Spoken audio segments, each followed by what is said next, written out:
Hi, magandang araw po mga ka-Vens Love. Andito po ako ngayon sa registration. Kakabayad ko lang, samahan niyo po akong mamasyal.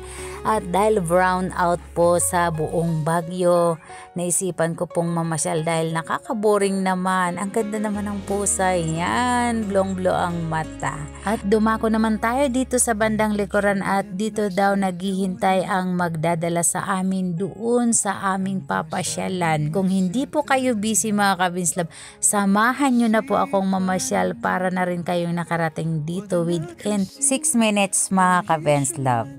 Narating nyo na ang Baguio. Ayan po. Dito na pala ang sasakyan namin papunta doon sa ating papasyalan. Napakaganda naman talaga ang ating dinadaanan, puro bahay. Within 2 minutes or 3 minutes mga ka-Vens Love, ayan, andito na po tayo ngayon sa entrance ng Dragon Treasure. Samahan nyo na po akong ikotin dyan sa loob. Tara na po, pasok tayo. At ngayon po, nandito na tayo sa loob, ay samahan nyo pa rin akong mag-ikot-ikot at tingnan natin ang magandang view dito.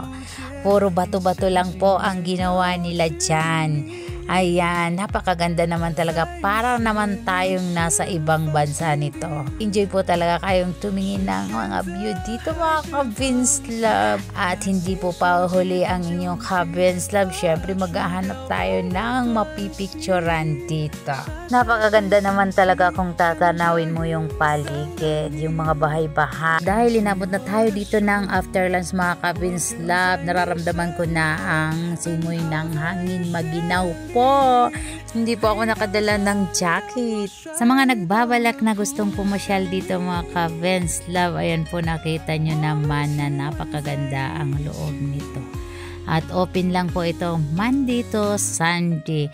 At matatagpuan nyo ito dito sa San Carlos, Baguio City. Meron po akong napansin dito mga ka-Vens Love. Dito sa bandang exit po ay meron nakaabang na kabayo na pwedeng pag-picture-picturean at yung malaking aso.